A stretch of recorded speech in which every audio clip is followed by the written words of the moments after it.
2023 उत्तर प्रदेश के mains paper में polity related 3 और क्वेश्चंस आए हुए थे। एक तो ये उत्तर प्रदेश स्पेसिफिक है, इसको थोड़ी देर बाद देखते हैं। ये गवर्नेंस पे ज़्यादा है ये क्वेश्चन कि सिविल सर्वेंट्स के रोल रिलेटेड है। Discuss the role of civil servants in strengthening the democratic process in India.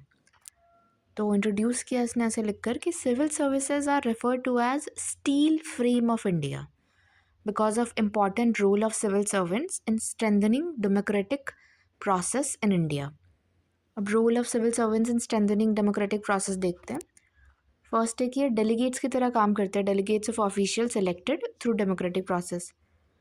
फिर ये इलेक्टेड ऑफिशियल डिफाइन करता है पब्लिक इंटरेस्ट और civil servant provide expertise to ensure public welfare democratically.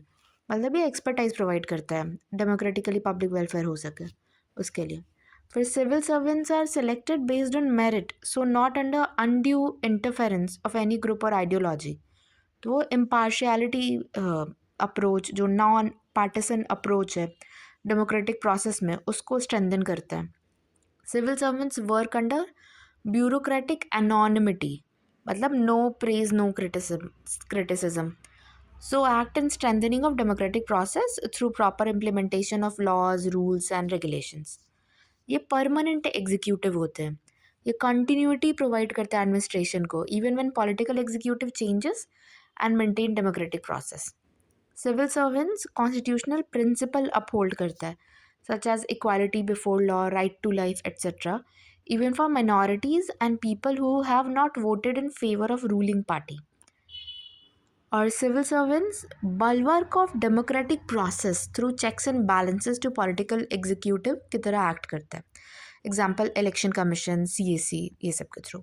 अब हम limitations देखते हैं डेमोक्रेटिक प्रोसेस को स्ट्रेंथन करने में इनके लिमिटेशंस क्या है। तो पहला पॉलिटिकल इंटरफेरेंस, इनके ट्रांसफ़र, पोस्टिंग, प्रमोशन में है।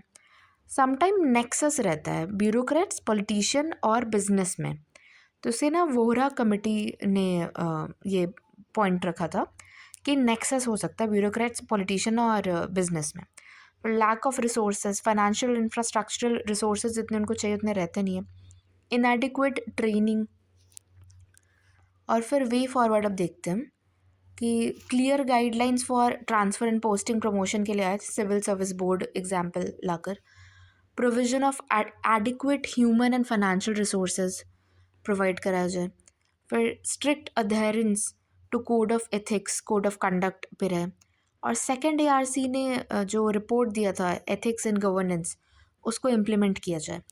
कंक्लूजन में है कि the civil servants are bedrock upon which edifice of developed and democratic India hinges.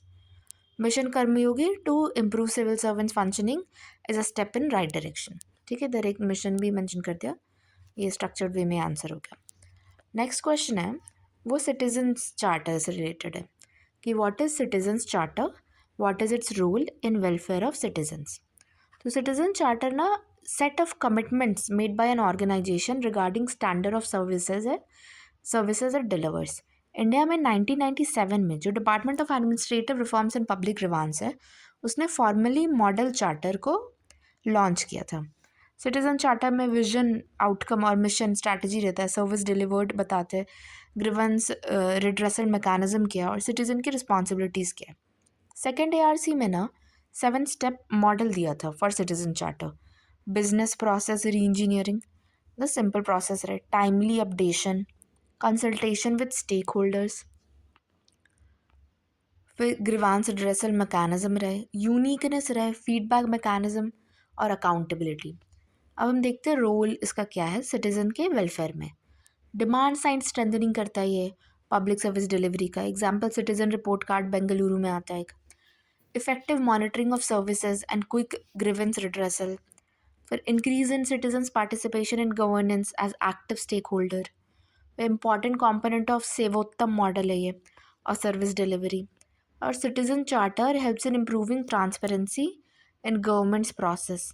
Citizen charters are effective method through which citizens' feedback can be effectively utilized to further improve service delivery. Issues क्या है इससे related?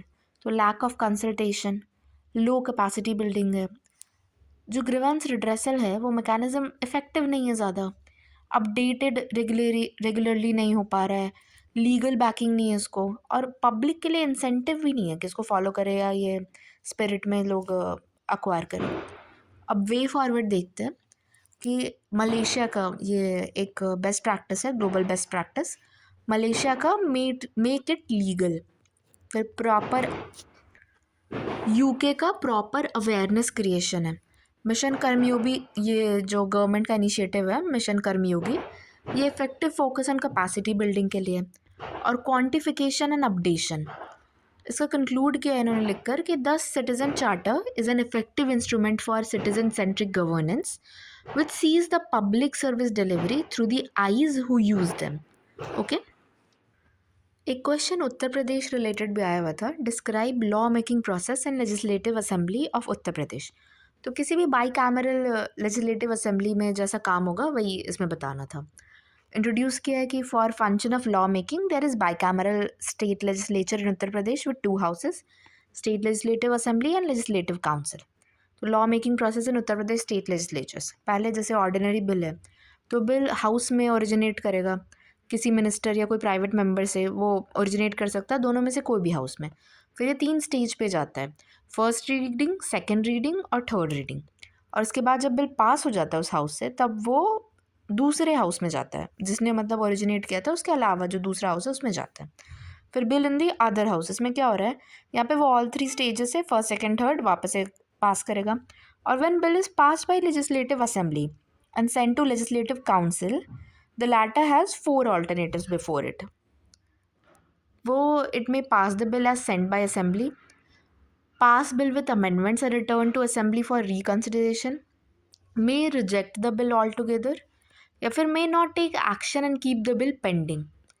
If assembly rejects the amendments or council rejects the bill or council does not take any action for 3 months in first instance, then assembly may pass the bill again and send to council.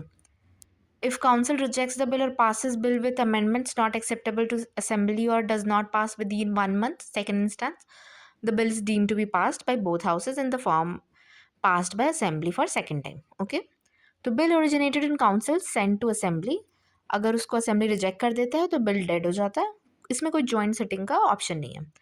अब ascent of governor पे कि may give assent और return bill without assent और reserve bill for president's consideration. तो if governor withholds assent तो bill lapse कर जाता है।